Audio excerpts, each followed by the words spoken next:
বিরাগময় বুদ্ধের ধর্ম আর বিশুদ্ধ সর্বগুণে গুণান্বিত অনুত্তর পুণ্যক্ষেত্র বুদ্ধের শ্রাবক সঙ্গ এই ত্রিবিধ শ্রেষ্ঠ রত্নকে সর্বপ্রথমে স্মরণ করছি।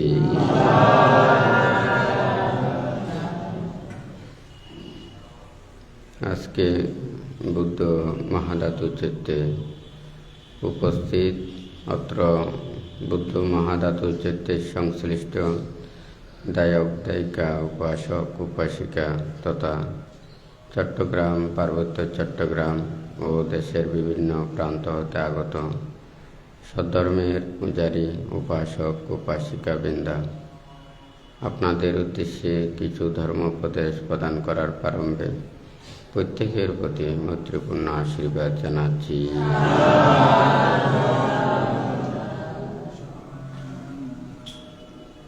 যে ধর্ম আদিতে কল্যাণ, মধ্যে কল্যাণ এবং পর্যবেক্ষণে কল্যাণ, যে ধর্ম শ্রবণ দ্বারা সকল প্রকার দুঃখ থেকে নিবৃত্তি লাভ করা যায়, নির্বাণ সত্যকে উপলব্ধি করা যায়, এই ধর্ম শ্রবণের পূর্বে প্রত্যেকে ত্রিরত্নের প্রতি শ্রদ্ধা উৎপন্ন করুন।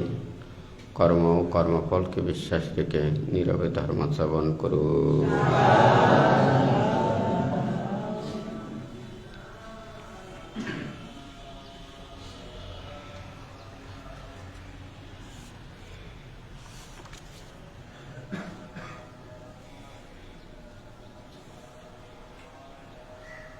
ধর্ম আমাদের মনটাকে সঠিক রূপে পরিচালিত করার জন্য, এই দেহকে গঠন করার জন্য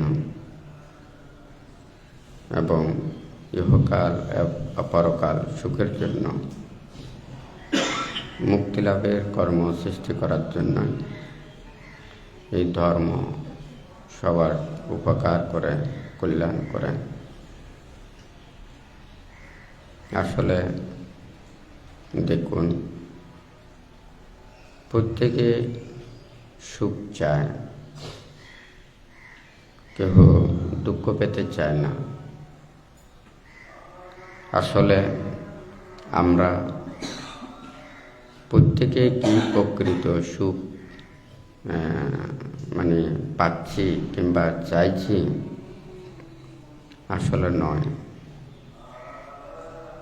দেখুন, এখানে পুরো পৃথিবীর কোনো বস্তুর সাথে আমাদের সুখ দুঃখ জড়িত নয়। আমাদের সুখ দুঃখ জড়িত হচ্ছে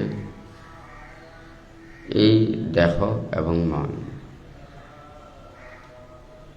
এই দেহ ছোটকালেও সবার ছিল, বর্তমানেও আছে। যতদিন পর্যন্ত মৃত্যুবরণ করবেন না, ততক্ষণ পর্যন্ত এই দেহটা থাকবে। কিন্তু আপনারা সবাই দেখেন, দেহের হয়তো সামান্য পরিবর্তন হয় বটে, আমাদের মনের এবং শরীরের সুখ দুঃখের প্রতিটা মুহূর্তে পরিবর্তন হচ্ছে। এই সুখ দুঃখ কোথায় আছে আপনারা কেউ জানেন না, কেউ বলতে পারবে না। যতক্ষণ না পর্যন্ত এই দেহকে আমরা যতই যত্ন করি না কেন, যতই পরিচর্যা করি না কেন, দেখা যায় ওখানে সেই সুখ থেকে আবার দুঃখ উৎপন্ন হয়। অর্থাৎ এই দেহটা পুরো চিরসুখীও হয় না, আবার চির দুঃখীও হয় না। এখানে সুখ আর দুঃখ এই দেহ মনের মধ্যে কোনো জায়গায় আপনারা খুঁজে পাবেন না। তো এই বুদ্ধ আমাদেরকে যেই সুখের কর্মকর্তা দিয়েছেন, কায়িক দুঃখ, মানসিক অস্থিরতা, এগুলো পরিত্যাগ করার জন্য। কিন্তু যতক্ষণ না পর্যন্ত মন লোভ, দেশ, মোহ, হিংসা, বিদ্বেষ, পাপ চেতনা এগুলো দূরীভূত না হবে, ততক্ষণ পর্যন্ত এই কায়িক এবং মানসিক অস্থিরতা বিদ্যমান থাকবে। সেজন্য আমরা দুঃখকে সুখ মনে করি এবং প্রকৃত সুখটাকে বুঝতে পারি না। আপনাদের যখন খিদে লাগে তখন আপনারা আহার গ্রহণ করেন। আহারের কোনো পরিবর্তন নয়। যখন আপনারা প্রথম গ্রহণ করেন, মাঝখানে গ্রহণ করেন, সর্বশেষ গ্রহণ করেন, প্রথমে আপনাদের যেই রুচিটা থাকে মাঝখানে সেই রুচিটা থাকে না।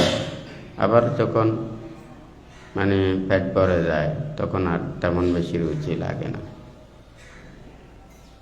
এখানে কিন্তু আর আহারের পরিবর্তন না হলেও কিন্তু আমাদের রুচি স্বাদের পরিবর্তন হয়। কথা ঠিক আছে নাকি না? এই দেহতে সবার ভালো লাগবে যখন রোগে আক্রান্ত হবে না, শোকে আক্রান্ত হবে না, বয়োবৃদ্ধ হবে না, অসুখ বিসুখ হবে না, তখন সবার ভালো লাগবে। কিন্তু যখন বয়োবৃদ্ধ হবে, দেহটাকে দুঃখপূর্ণ হবে, অসুখে পূর্ণ হবে, বয়স বেড়ে যাবে, তখন অটোমেটিক আপনাদের আর এই পৃথিবীও ভালো লাগবে না। যখন আস্তে আস্তে বয়োবৃদ্ধ হয়ে যায় ওরা মৃত্যু কামনা করে।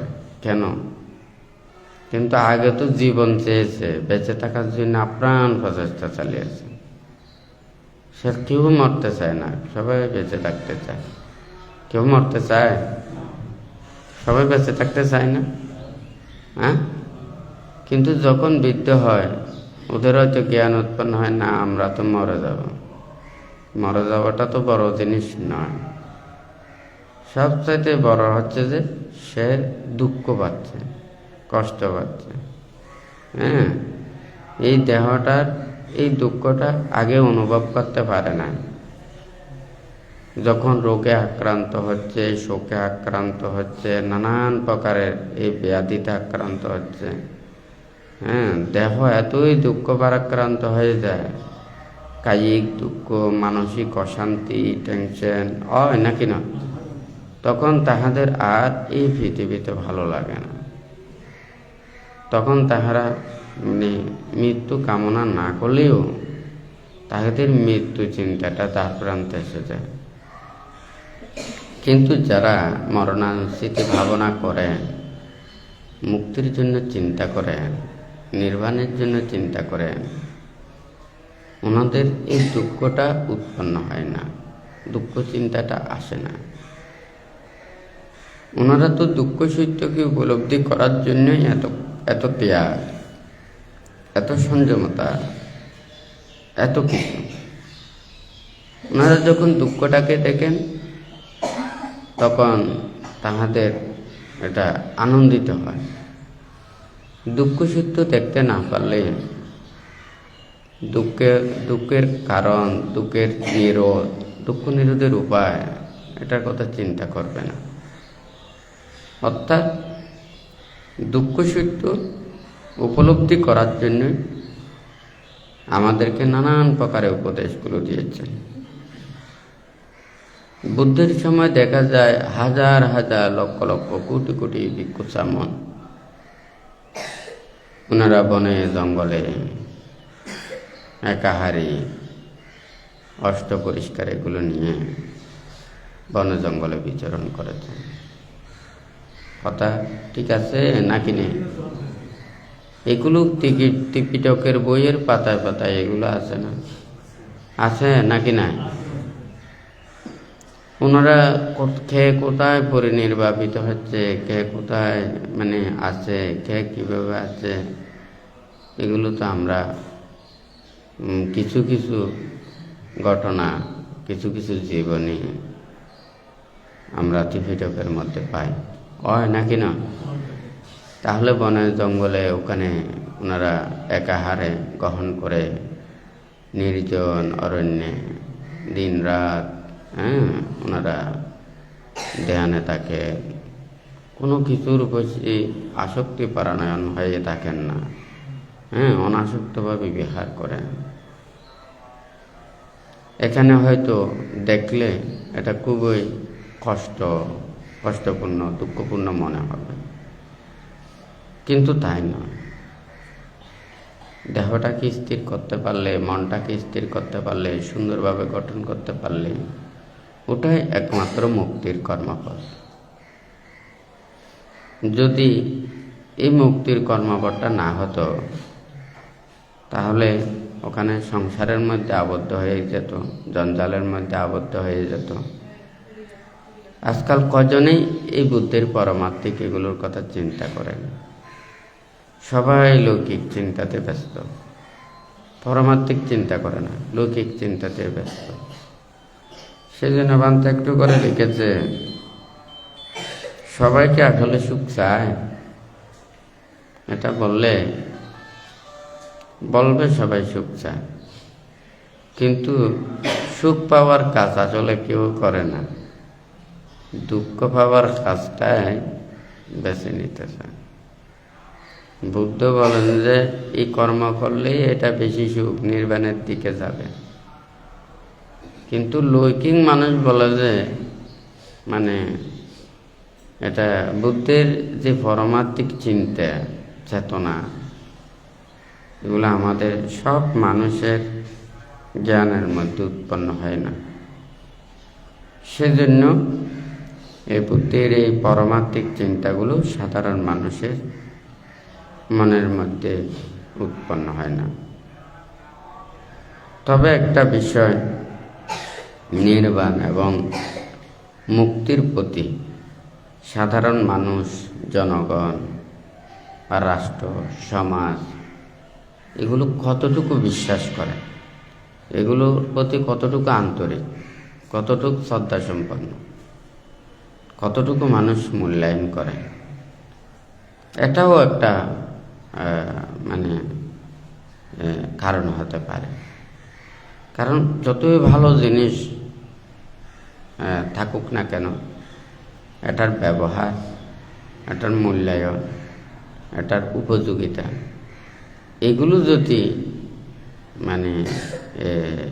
যথাযথভাবে না হয়, তখন ওই দামি জিনিসও আমাদের উপকার করতে পারে না, হয় নাকি না? তো বুদ্ধ আমাদেরকে অনেক প্রকারে উপদেশ দিয়েছেন, কিন্তু বর্তমান মানুষের চিন্তা, চেতনা, আশা, আকাঙ্ক্ষা, প্রত্যাশা এটা এতই ভিন্নমুখী যে নির্বাণ মুক্তির কথাটা এটা মানুষের কাছে পৌঁছানো খুব কঠিন।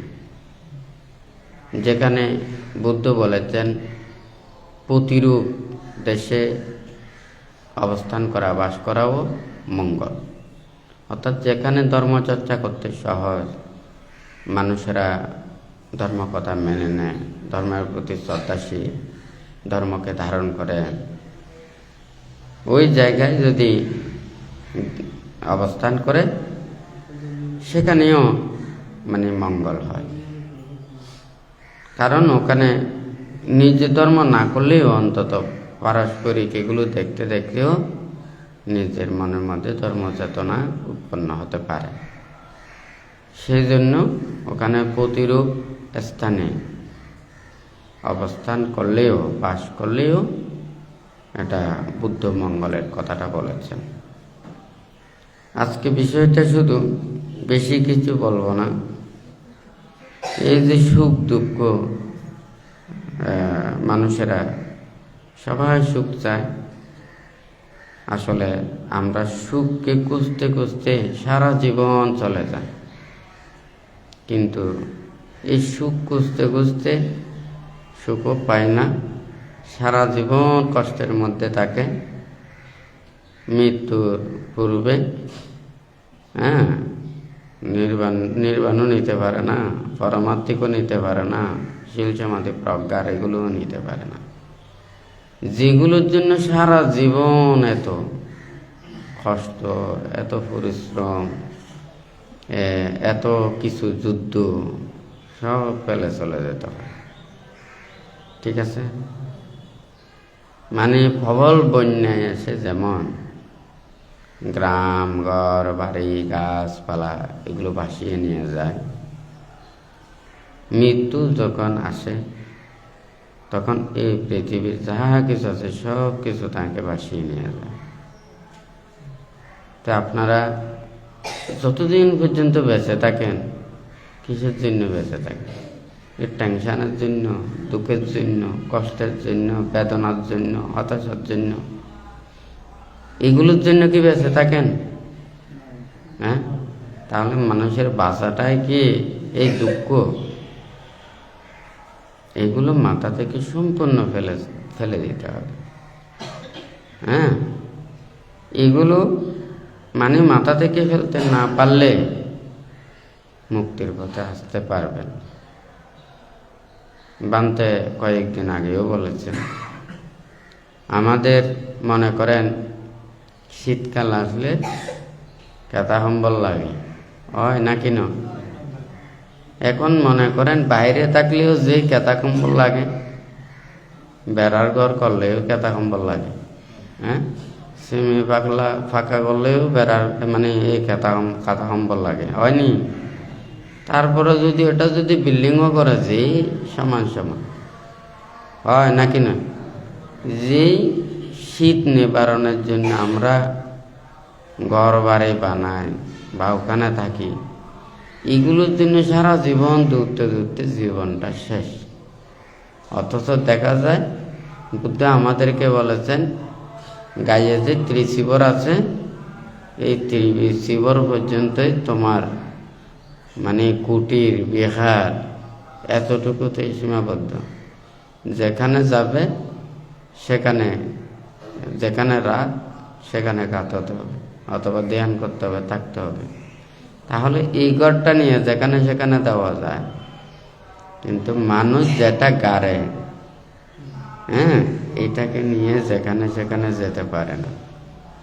এখানে তাকে ওগুলো চকি দিতে হয়, ওগুলো পাহারা দিতে হয়, ওগুলো যত্ন করতে হয়, এইগুলো সাজাতে সাজাতে জীবন শেষ। কথা বুঝে যাচ্ছে?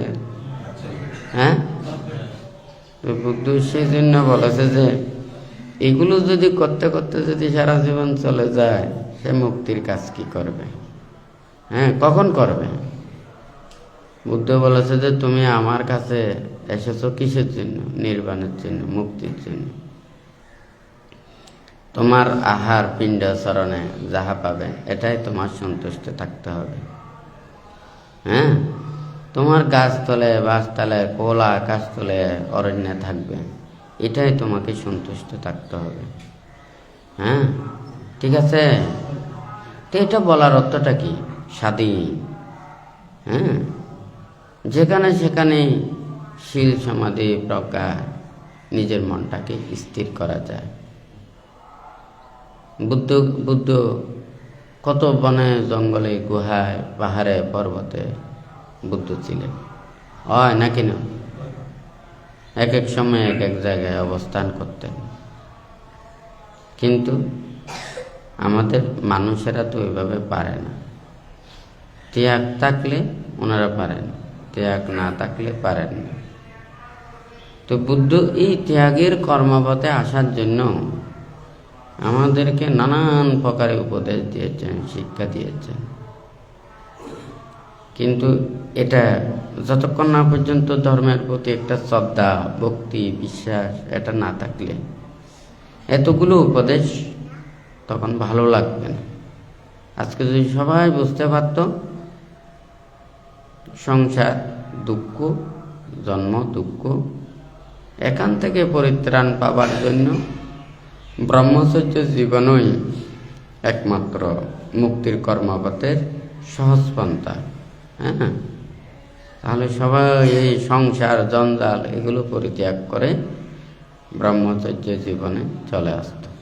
হ্যাঁ, আবার যদি ব্রহ্মচর্য জীবনে এসে যদি নির্বাণ এবং মুক্তির কর্মটা যদি উপলব্ধি করতে পারেন, তাহলে ওনারা ধ্যান, সমাধি, প্রজ্ঞার কর্মে রত থাকবেন, নানান কিছুর মধ্যে ব্যতিব্যস্ত থাকবেন না, অনাসক্তভাবে বিহার করবেন, ত্যাগময় জীবনকে ধারণ করবেন।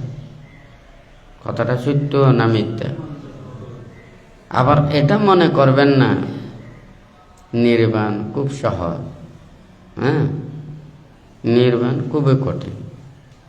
ত্যাগ করতে হলে ত্যাগের চেতনায় করতে হবে। এটা ভোগের চিন্তা রাখতে পারবে না, এটা কোনো কিছুর প্রতি আসক্তি রাখতে পারবে না। এই দেহ থেকে দুঃখ উৎপন্ন হয়, আবার সুখ উৎপন্ন হয়। মন থেকেও দুঃখ উৎপন্ন হয়, সুখ উৎপন্ন হয়। তো সবাই সুখ চাইলেও কিন্তু আমরা সবসময় সুখে থাকতে পারবো না, কারণ দেহটাও অনিত্য। হ্যাঁ, এই খানিক পরে দুঃখ, খানিকক্ষণ সুখ, হ্যাঁ, একটার পর একটা আসবে। রোগ, শোক, ভয়, উপদ্রব, এগুলোকে অতিক্রম করাটাই হচ্ছে আমাদের কাজ। জন্ম জন্মান্তরের কে কতটুকু পাপ করেছে, পুণ্য করেছে, ধর্ম করেছে, অধর্ম করেছে, এগুলো কোথাও দেখা যাচ্ছে না। কিন্তু এই দেহ মন দিয়েই এটা আস্তে আস্তে ধরা পড়বে।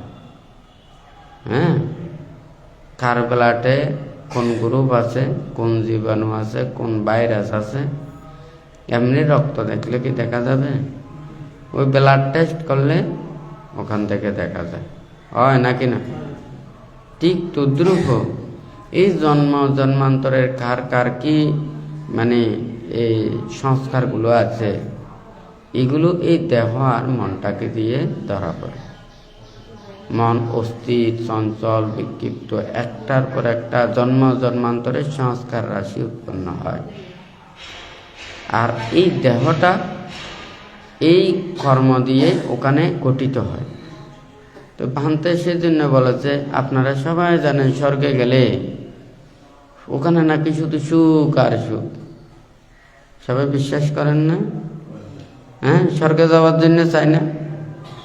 স্বর্গে গেলে শুধু সুখ আর সুখ, আর নরকে গেলে দুঃখ আর দুঃখ। অর্থাৎ কেহ যদি মৃত্যুর পরে স্বর্গে উৎপন্ন হয়, তারা সুখ সহগত কায় বিজ্ঞান লাভ করে। আর নরকে পতিত হলে, দুর্গতি ভূমিতে গেলে দুঃখ সহগত কায় বিজ্ঞান লাভ করে। তো সুখ সহগত কায় বিজ্ঞান অর্থাৎ ওখানে দেহের এত জ্বালা, যন্ত্রণা, বেদনা, দুঃখ এত বেশি অনুভব করে না। আর দুঃখ সহগত কায় বিজ্ঞানের যেখানে আছে, সেখানে যতই এটাকে যত্ন করুক না কেন, ওই দেহটা শুধু দুঃখ আর দুঃখ, বেদনা এটা অনুভব করে। যদি বলে যে ওই পুরন গাড়ি, ভাঙা গাড়ি, এগুলোর অবস্থা চালাতে গেলে যে অবস্থা হয়, আর নতুন গাড়ি হলে এগুলোতে চললে কিভাবে একটা আনন্দ লাগে, হয় নাকি না? ঠিক তদ্রূপ ওখানে স্বর্গে সুখ সহগত কায় বিজ্ঞান লাভ করে, আর নরকে দুঃখ সহগত কায় বিজ্ঞান লাভ করে। এখন আমরা মানব লোকের মধ্যে জন্ম জন্মান্তরের সংস্কারগুলো দ্বারা এইভাবে একটার পর একটা উৎপন্ন হয়।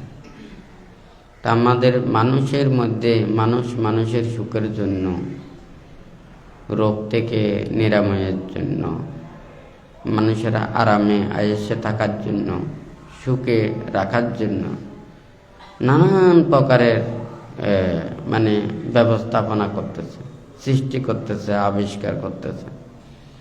এখন আমরা যদি এই লৌকিক এগুলোর প্রতি নির্ভরশীল হয়ে পড়ি, এগুলোর বাইরে আমরা কেউ যেতে পারবো না। আর যদি এগুলো থেকে আমরা অতিক্রম করে চলি, এড়িয়ে চলি, এগুলো আমাদের জীবনের যখন একেবারে মাধ্যম যদি না হয়, অতীব প্রয়োজনীয় যদি না হয়, তাহলে আমরা অনেক ক্ষেত্রে আমরা সুখে থাকতে পারব, হয় নাকি না? সৃষ্টি করতেছে, এটা খারাপ নয়, হ্যাঁ, অতীত থেকে বর্তমানে আমাদের দিন দিন সব কিছুর মেধা, চিন্তা, চেতনা সব কিছু মানে সৃষ্টি হচ্ছে। এটা ভালো, এটা কিন্তু খারাপ নয়। কিন্তু আমাদের ধর্ম চিন্তা, হ্যাঁ, আপনারা প্রত্যেকেই পোশাক পরেছেন। পোশাক তো পরলে তো খারাপ নয়, ওগুলো ব্যবহার করলে পরিষ্কার পরিচ্ছন্নভাবে রাখতে হবে, হয় নাকি না? তাহলে ওটা কারো কোনো ওখানে খারাপ করে না, অসুখ হয় না।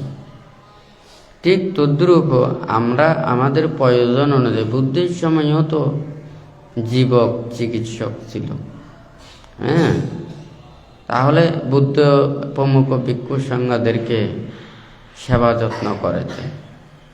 তো বর্তমান আধুনিক প্রযুক্তিতে নানান প্রকারের চিকিৎসা সেবা এগুলো আছে, কিন্তু আমাদের বর্তমান যেইভাবে মানুষ অস্থির, চঞ্চল, বিক্ষিপ্ত, তো এতগুলো সেবা, এগুলো যদি আমরা নিতে যাই আর ধ্যান করতে পারবো না, বন জঙ্গলে থাকতে পারবো না। প্রত্যেক দিন হসপিটাল, ক্লিনিকে আর ডাক্তারের পিছনে দৌড়তে দৌড়তে আমাদের জীবন শেষ হয়ে যাবে। বন জঙ্গলে থাকা যাবে? পাহাড়ে পর্বতে থাকা যাবে? একাহারি হয়ে থাকতে পারবে? হ্যাঁ, এখন তো ডাক্তাররা সবসময় বলে শুধু খানিক পর পর এক একটা কিছু খাওয়ার জন্য, পেট খালি না রাখার জন্য, হয় নাকি না? তখন বুদ্ধ তো আমাদেরকে বলেছে দিনে মাত্র এক বেলা গ্রহণ করতে পারবে। এখন বুঝা যাচ্ছে, তাও পেলে খেতে পারবে, না পেলে নেই, তার প্রতিও মানে চিন্তা রাখতে পারবে না। এখন এই চিন্তার সাথে এই ত্যাগের চিন্তার কোনো মিল আছে? হ্যাঁ, মিল আছে? তুই যখন আধুনিক চিন্তাতে যখন নিজের মনটা ওইদিকে দাবিতে হয়ে যাবে, এই দেহটাকে লালন পালন করতে করতে জীবন শেষ, আর নির্বাণ মুক্তির কথা চিন্তা করতে পারবে না। হ্যাঁ, যেমন এটা কি, নির্বাণটা কি, খুব সহজভাবে আপনাদেরকে বলি। আপনারা মনে করেন বসে আছেন বা দাঁড়িয়ে আছেন, চলাফেরা করতেছেন, বা কোনো জায়গায় মানে একেবারে নীরবে আছেন। আপনার দেহ এবং মনটাকে অস্থির করতে পারবে না, বিক্ষিপ্ত করতে পারবে না। হ্যাঁ, এখন মনে করেন খানিক করে আমাদের দেখতে ইচ্ছে হচ্ছে, শুনতে ইচ্ছে হচ্ছে, খেতে ইচ্ছে হচ্ছে, হ্যাঁ, এটা করতে ইচ্ছে হচ্ছে, এটা করতে ইচ্ছে হচ্ছে, হয় নাকি না? তুই একটার পর একটা কিন্তু মন অস্থির। যখন সে ধ্যান এবং ত্যাগে নিমগ্ন থাকবে, ওনার দেখার ইচ্ছা নেই, শোনার ইচ্ছা নেই, খাওয়ার ইচ্ছা নেই, হ্যাঁ, উনি আর কোনো কিছু প্রত্যাশা করেন না। ওনার চিন্তাটা থাকে এই দেহটাকে সুন্দরভাবে রক্ষা করে, হ্যাঁ, যত্ন সহকারে রক্ষা করে, কায়ের দ্বারা কোনো পাপ, অন্যায়, অপরাধ এগুলো না করে, বাক্যের দ্বারা মিথ্যা, বিতা, কটু, বেদ, মানে কায়কে সে সংযত রেখে, বাক্যকে সংযত রেখে, কায়ের দ্বারা সকল প্রকার পাপ না করে, বাক্যের দ্বারা কোনো প্রকারের অকুশল বাক্য ভাষণ না করে, নিষ্পাপ হয়ে প্রতিক্ষণ মনকে পাহারা দেন, দেহটাকে পাহারা দেন। কাজটা হচ্ছে সেটা। এখন বুঝা যাচ্ছে? হ্যাঁ, এখন তো আপনার খানিক পরে এইদিকে যত খাবেন এদিকে ছাড়তে হবে, ঠিক আছে? যত বেশি খাবেন তত ওখানে এগুলো ফিল আপ করতে হবে। তাহলে ওখানে কি স্থিরভাবে থাকতে পারবেন? খানিকক্ষণ মাথা ব্যথা, খানিকক্ষণ গা ব্যথা, খানিকক্ষণ পা ব্যথা, এটা একটার পরে একটা উৎপন্ন হবে, অর্থাৎ আপনাকে স্থির থাকতে দিচ্ছে না। এখন নির্বাণটা মানে কি? তার দেখার ইচ্ছে নেই, খাওয়ার ইচ্ছে নেই, শোনার ইচ্ছে নেই, কোনো কিছুর প্রতি তার আর আসক্তি থাকবে না। মানুষেরা হিংস্র হয়, মানুষেরা পাপ করে, অন্যায় করে, অপরাধ করে। স্বার্থ এমন একটা ক্ষতিকর, একটা হচ্ছে যে সুখ, আর একটা হচ্ছে যে লাভ, আর একটা হচ্ছে স্বার্থ। এই তিনটা চেতনা যাদের থাকলে আর নির্বাণ মুক্তির কাজ হবে না। হ্যাঁ, সেই জন্য বানতে বলে যে স্বার্থ মানুষকে অপদার্থ করে তোলে। হ্যাঁ, সৎকর্মে মানুষ অমরত্ব লাভ করে। মানুষ কেউ বেঁচে থাকবে না, মানুষের একটা কর্মস্মৃতি এটা মানুষেরা স্মরণ করে, হয় নাকি না? তাহলে সৎকর্মে মানুষ অমরত্ব লাভ করে, সেই কথাটা বলেছে। আবার কর্মটাও সারা জীবন থাকবে তাও নয়। বুদ্ধ এমন কর্ম করেছেন, নিজের আত্মমুক্তির কর্ম করেছেন এবং মুক্তির কর্ম করতে শিক্ষাটা দিয়েছেন। যতদিন পর্যন্ত মানে চতুরাজ্য সত্য মানুষের কাছে থাকবে, ততদিন পর্যন্ত মানুষেরা প্রজ্ঞা লাভ করবে। হ্যাঁ, তাহলে বুদ্ধ এমন কর্ম করেছেন, সেই কর্মের স্মৃতিকে কেউ ওখানে ফেলে রাখতে পারবে না। এটাও একটা অমরত্ব না? অপমাদু আমতং পদাং প্রমাদু মজ্জুনো পদাং। অপ্রমত্ততার দ্বারা মানুষেরা কি অমরত্বের দিকে যেতে পারে, আর সমত্ব মানুষের মৃত সদৃশ। হ্যাঁ, তো এখানে মানে বান্তে যে কথাটা বলতে চাচ্ছে, ওই থেকে যদি এই স্বার্থটাকে যদি পরিত্যাগ করতে না পারে, মনে করেন যখন স্বার্থের যখন টান পড়বে, তখন আর পিতা পুত্রের সম্পর্ক ঠিক থাকবে না। হ্যাঁ, তখন ভাইয়ে ভাইয়ে এগুলো ঠিক থাকবে না। যখন নিঃস্বার্থ হবে, আর কোনো ওখানে জঞ্জাল থাকে না, হয় নাকি না? আপনারাও নিজেরাই দেখুন, আপনারা সুন্দর করে সবাই বসে থাকতে পারতেন, কিন্তু পারতেছেন না। কেন? ওই কষ্ট পাচ্ছেন, বসতে বসতে ওখানে পায়ে ব্যথা করে, স্থির থাকতে পারেন না, হয় নাকি না? তখন ওই ব্যথা সহ্য করতে না পারে আবার নাড়াচাড়া করতে হয়। মনে হয় যেন প্রথমে একটু করে সুখ লাগে, কিছুক্ষণ পরে ওইদিকে থাকতে থাকতে ওইদিকেও আবার ব্যথা উৎপন্ন হয়। এইভাবে নাড়াচাড়া করতে করতে আবার ওই জায়গায় আসে। হ্যাঁ, কয়েকটা ধাপ পরিবর্তন করে আবার ওই জায়গায় আসে। শুধু সুখ খুঁজতে খুঁজতে মানে নাড়াচাড়া করতে শেষ, হয় নাকি না? এই সারা জীবনও এই মানুষ সুখ খুঁজতে খুঁজতে সারা জীবন দৌড়ে দৌড়ে করতে শেষ। আর যারা নির্বাণ এবং মুক্তির কর্মপথের জন্য ওরা সুখের চিন্তাগুলো সব পরিত্যাগ করে, আশা আকাঙ্ক্ষা প্রত্যাশাগুলো সব পরিত্যাগ করে ওনারা অনাসক্তভাবে বিহার করে নির্জন অরণ্যে বনে জঙ্গলে একাকী বিচরণ করে। কি বান্তের কথা বোঝা যাচ্ছে? আসলে এই সুখ বোঝানো খুবই কঠিন। এটা মানুষকে আমাদেরকে দিয়েছেন, এটা দেওয়ার আর কোনো কিছু নেই। গত শনিবারে দেশনায় বলেছি, হয়তো সবাই যারা অনলাইনে শুনেছে আর্য বার্তা পেয়েছে, হ্যাঁ, হয়তো মনেও থাকতে পারে। বানতে বলেছে যে কামারেরা আছে না, লোহাকে পিটিয়ে পিটিয়ে দা ছুরি কাস্তে যা ইচ্ছে ওখানে বাড়ে। বুদ্ধ আমাদেরকে নির্বাণ এবং মুক্তির কর্মপথে নেওয়ার জন্য আমাদের নানান উপায়ে নানান প্রকারে বুদ্ধ দেশনা দিয়েছেন, উপদেশ দিয়েছেন। কিন্তু সেই উপদেশ নীতি শিক্ষা আমাদের অন্তরের ভিতরে কয়জনের পৌঁছতেছে, কয়জনে মানছে? এই দেহটা দৌড়াদৌড়ি করা না করার জন্য, মনে টেনশন না করার জন্য, দেহটা দিয়ে পাপ না করার জন্য, অন্যায় পথে না যাওয়ার জন্য এই এতগুলো শীল দিয়েছে। আমাদের মুখ দিয়ে কথা বলতে হলে হিসেব করে কথা বলতে হবে, কি কি কথা বলতে হবে, কখন কথা বলতে হবে। 24 ঘন্টা কথা বলতে পারবে না। হ্যাঁ, বুদ্ধের জ্ঞান কি কম ছিল? দিনে রাতে 24 ঘন্টা বুদ্ধ কতক্ষণ দেশনা করতেন, কতক্ষণ উপদেশ দিতেন, হয় নাকি না? বুদ্ধের পূজারী ভক্ত কি কম ছিল? বুদ্ধ যেখানে যেতেন সবাই কি লাতারে লাতারে লাতারে লাতারে বুদ্ধের পিছনে মানুষের লোক ছুটতেন? হ্যাঁ, দিনে রাতে বুদ্ধের পিছনে পিছনে থাকতেন না। উনি ওনার বনে জঙ্গলে উনি নীরবে উনি ধ্যান করতেন। ওনার কর্মগুলো শেষ করে যখন ওই মানে দায়িকারা উপনীত হতেন তখন ওনাদেরকে উপদেশ দিয়ে যার যার ঘরে বাড়ি ওখানে চলে যেত। ওনারা গৃহের যা কিছু কর্ম ওগুলো করে ওনারা যার যার বাড়িতে ওখানে ধ্যান ভাবনা করতো। হয় নাকি না?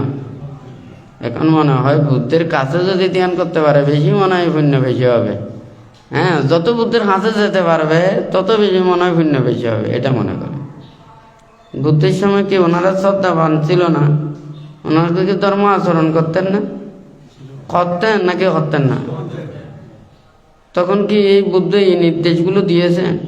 বুদ্ধের ভিক্ষু সামনেরা বনে জঙ্গলে গাছতলে বাসতলে অরণ্যে ওখানে থাকতেন। হ্যাঁ, রাত্রে যেখানে একজন ভিক্ষু থাকেন ওই রুম ওই এরিয়ার মধ্যে ওখানে সামনও থাকতে পারে না, সামন আলাদা করে থাকতে হয়।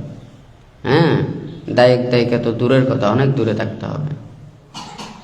আর যারা মানে ওখানে বুদ্ধির সময় ভিক্ষুণীরা ওনাদের বনে জঙ্গলে ধ্যান ভাবনা নিষেধ। ভিক্ষুণী সামনের যারা ছিল বুদ্ধির সময় ওনারা ভিক্ষু সামনদের সাথে থাকতো না, বনে জঙ্গলে ওদেরকে নিষেধ। ওনাদেরকে লোকালয়ের পাশে যে কোনো স্থানে অবস্থান করতে বলেছেন। ওনার আরণ্যে বৃক্ষমূলী কব্যকাশী এই সমস্ত এগুলো দূরে ওনাদের ধ্যান ভাবনা নিষেধ। এখন বোঝা যাচ্ছে।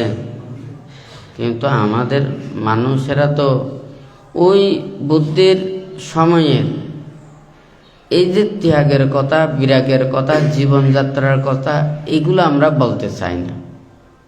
কারণ আমাদের প্রয়োজন যেটা আমাদের বেশি হয় সেটা নিয়ে আগে দৌড়তে হয়। এখন নির্বাণের কথা বললে, মুক্তির কথা বললে, ত্যাগের কথা বললে মানুষ তো আমাদের ওখানে আমাদের থেকে দূরে সরে যাবে। হ্যাঁ, দায়িকারা দান ধর্ম করতে পারলে বেশি খুশি হয়, এগুলোর কথা বললে বেশি ওনারা আনন্দ পায়। দান দিতে পারলেও আনন্দ পায়, দান কর্ম করতেও আনন্দ পায়, হয় নাকি না? আমরাও সেগুলো করতে করতে এমনই ব্যস্ত, পাওয়ার জন্য, লাভের জন্য, লাভ সৎকারের জন্য এগুলো চিন্তা করতে করতে শেষ।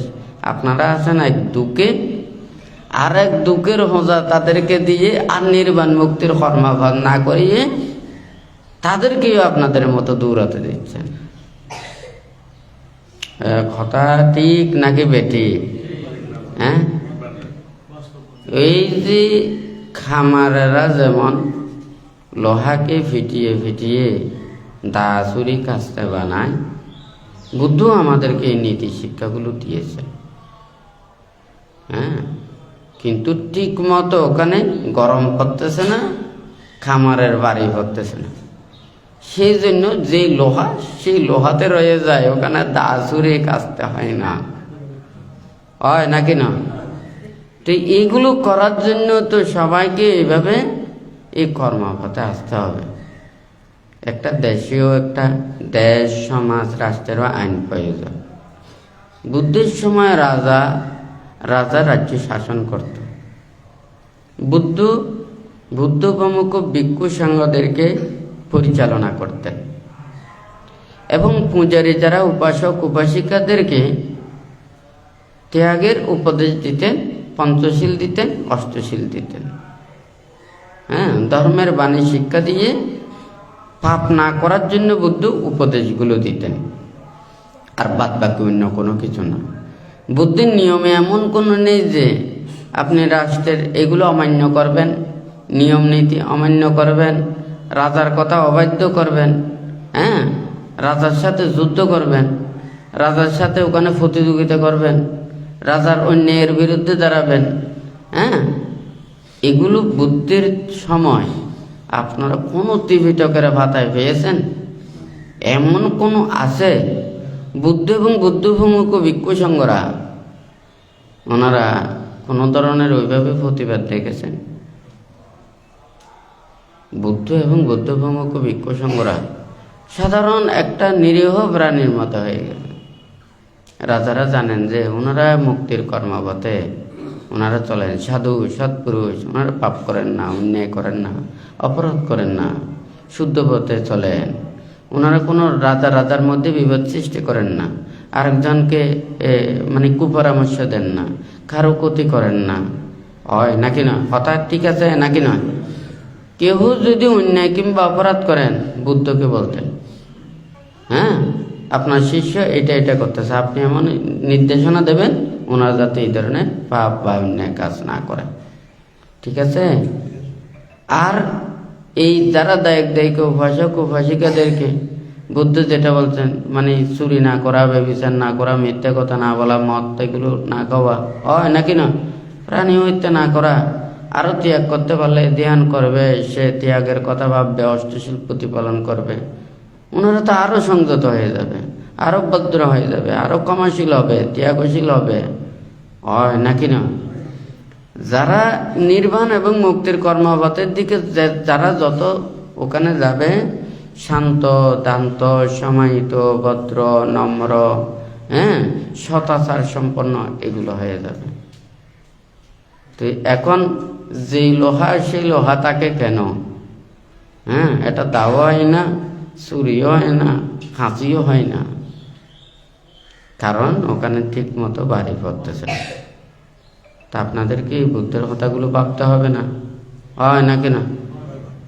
বানতে বলো যে আমি কাউকে মায়া দেখাতে পারি না, হ্যাঁ কেন মায়া দেখাইনি? হ্যাঁ আমার কি কোনো দয়া মায়া মানুষের দুঃখ এগুলো কি আমি কি বুঝি না? ঠিকই বুঝি। আপনাদের মায়া যেমন আছে, হিংসাও বেশি। হ্যাঁ লাভ স্বার্থ এগুলো ফেললে দৌড়তেও পারেন, দিনে রাতে 24 ঘন্টাও দৌড়তে পারবেন, কোনো সমস্যা নেই, হয় নাকি না? কিন্তু লাভটা ফেলে হবে, হয় নাকি না? এইদিকে মারামারিও করেন, হিংসি করেন, সব কিছু করেন, এইদিকে আবার দয়া মায়াও করে, হয় নাকি না? এইদিকে যত বেশি, এদিকে মায়া, লোভ, দেশ, মোহ, হিংসা, বিদ্বেষ, পাপ এগুলো দিন দিন বর্ধিত হয়। হ্যাঁ বুদ্ধ দেখুন কাউকে ওখানে নিয়ম নীতি শিক্ষা এমনভাবে বুদ্ধ দিয়েছেন। বুদ্ধ বলেছে যে কি আমি তোমাদেরকে মুক্তির কর্মপথের শিক্ষাটা দিতে পারি, তুমি যখন এটা আলগাতে পারো না তার সাথে নিজেরটা আলগাও। কিন্তু এটা তুমি যদি বেশি করে আলগাতে চাও, যেমন একটা দাড়িপাল্লা আছে না, এটা দাড়িপাল্লা মনে করেন 10 কেজি পর্যন্ত আলগাতে পারবে, এটা 5-6 কেজি যদি আপনি সারাদিনও যদি ওটা দিয়ে ব্যবহার করেন কোনো সমস্যা নেই, সারা মাসেও যদি ব্যবহার করেন, 1 বছর ব্যবহার করেন, ওটা ভেঙে ছিঁড়ে যাবেন। কিন্তু ওভারলোড করে 10 কেজির যদি উপরে যদি বেশি করে, হ্যাঁ তখন এটা আর বেশিক্ষণ থাকবে না, তখন নয় ভেঙে যাবে, নয় ছিঁড়ে যাবে, হয় নাকি না? তাহলে পরিমাণ মতো নিয়ে এগুলো ব্যবহার করলে এটার ক্ষতি হয় না। বুদ্ধ আমাদেরকেও নির্বাণ এবং মুক্তির কর্মপথের জন্য ধারাবাহিকতা দিয়েছেন। পঞ্চশীল, অষ্টশীল, 10 শীল, 227 এইভাবে দিয়ে গৃহী এবং প্রব্রজিত জীবনের এই নিয়ম নীতি শৃঙ্খলাগুলো দিয়েছেন। এখানে কি কোনো কথা আছে এই এরা মুক্তির কাজ করতে পারবে, এরা করতে পারবে না, এই ধরনের কোনো কথা আছে? সংসারে মানে হয়ে গেছে, ওনারা সংসার ত্যাগ করতে পারবে না, এই ধরনের কোনো ত্রিপিটকে লেখা আছে? বুদ্ধির সময় সংসার গ্রহণ করেছে, ওনারাও সংসার ত্যাগ করেছেন, যারা সংসার গ্রহণ করে নাই তারাও সংসার ত্যাগ করেছে, হয় নাকি না? তাহলে সংসার ত্যাগের জন্য বুদ্ধের সময় কোনো ওখানে মানা ছিল না। হ্যাঁ তো এখনো তো কোনো ধর্মে কোনো মানা নেই। আজকে যদি আমরা চিন্তা করি, সবাই এখন নির্বাণ মুক্তির জন্য, নির্বাণের জন্য, শ্রোতাভর্তি জ্ঞান লাভের জন্য বললে এখন একবারে সবাই খুশি, আর তো নির্বাণ চাই। হ্যাঁ কিন্তু এই নির্বাণ যে কত দূরে, একটু করে সবাইকে চিন্তা করে, নির্বাণ অনেক দূরে। কারণ আপনাদের দেখুন, একটা সংসারে যখন চলতে চান, কত ঘাত প্রতিঘাত, সংগ্রাম, যুদ্ধ, কত কিছু সহ্য করে আপনাদের জীবন চলতে হচ্ছে। তার মধ্যে যখন আমাদের এই কর্মপথটা বলবো, আপনাদের মন অস্থির হয়ে যাবে। হ্যাঁ একেবারে মানুষের মুখ এগুলো না দেখে বনে জঙ্গলে ভরে থাকলেও অনেক শান্তি। হ্যাঁ কিন্তু এই মানুষের কাছে থাকলে, নীরবে বসে থাকলে ওখানে খারাপ বলবে। কোনো কথাবার্তা বলে না, কাজকর্ম করে না, হয় নাকি না? মোট কথা যাহা দেখবে তার চাইতেও আরো অতিরঞ্জিত করে বলবে। এটা মানুষের স্বভাব। অন্যান্য প্রাণীদের এত নিন্দে, তিরস্কার, অপবাদ, তুচ্ছ, তাচ্ছিল্য, এই সমস্ত এগুলো অন্য প্রাণীদের মধ্যে দেখা যায় না। সহ্য করতে না পারলে শুধু কামড়া কামড়ি ছাড়া আর অন্য কোনো কিছু দেখা যায় না। কিন্তু আমাদের মানুষের মধ্যে মনের খোরাক যতক্ষণ না মিটবে, মনের ইচ্ছে যতক্ষণ না ফুরাবে, ততক্ষণ পর্যন্ত তিলে তিলে মানুষকে দুঃখ দেবে। ঠিক আছে? হয় নাকি না?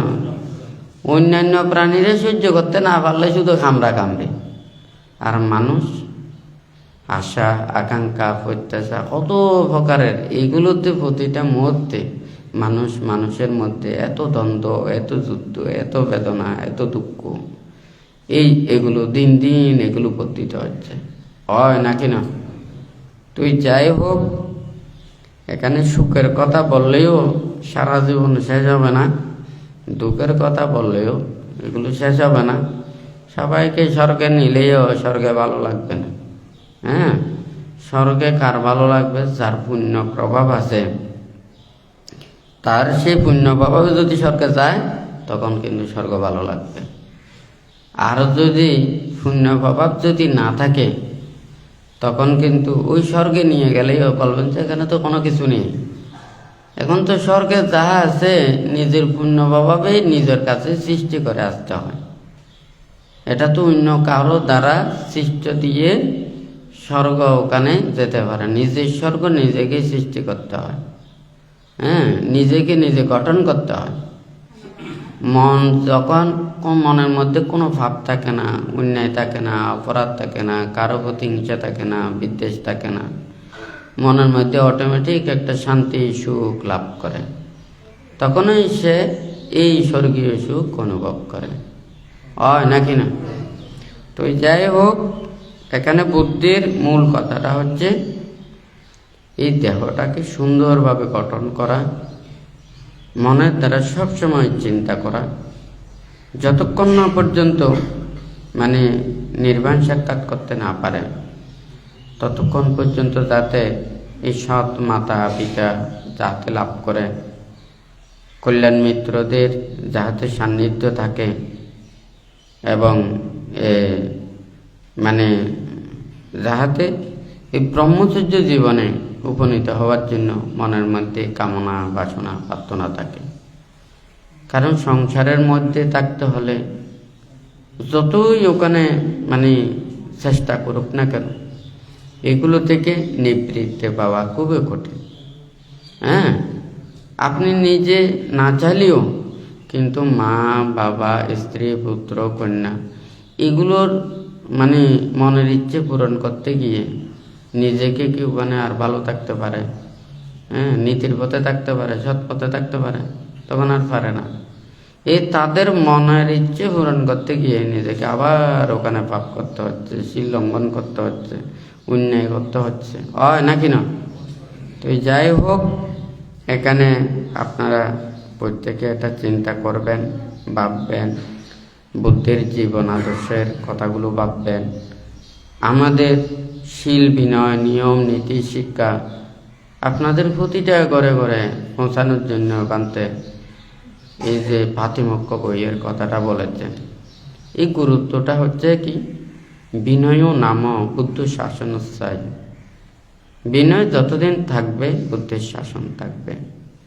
বিনয় পিটকের সংক্ষিপ্ত গ্রন্থটা হচ্ছে যে এই ভিক্ষু পাতিমোক্ষ, কিন্তু ওখানে সম্পূর্ণ বিনয় পিটক ওখানে আছে তা নয়। ভিক্ষুদের সেই শীল বিনয়ের সংক্ষিপ্ত বর্ণনাটাই শুধুমাত্র পাতিমোক্ষে আছে। তো পাতিমোক্ষের ওখানে অর্থটা হচ্ছে কি, প্রতিনিয়ত মোক্ষের দিকে নিয়ে যায় যে শিক্ষা বা উপদেশ, শিক্ষাপথ, এটা হচ্ছে পাতিমোক্ষ। আপনারাও তো প্রত্যেকেই নির্বাণ এবং মুক্তির কর্মপথে আসতে চান, তাহলে আপনাদেরকেও তো এই শিক্ষা জানতে হবে।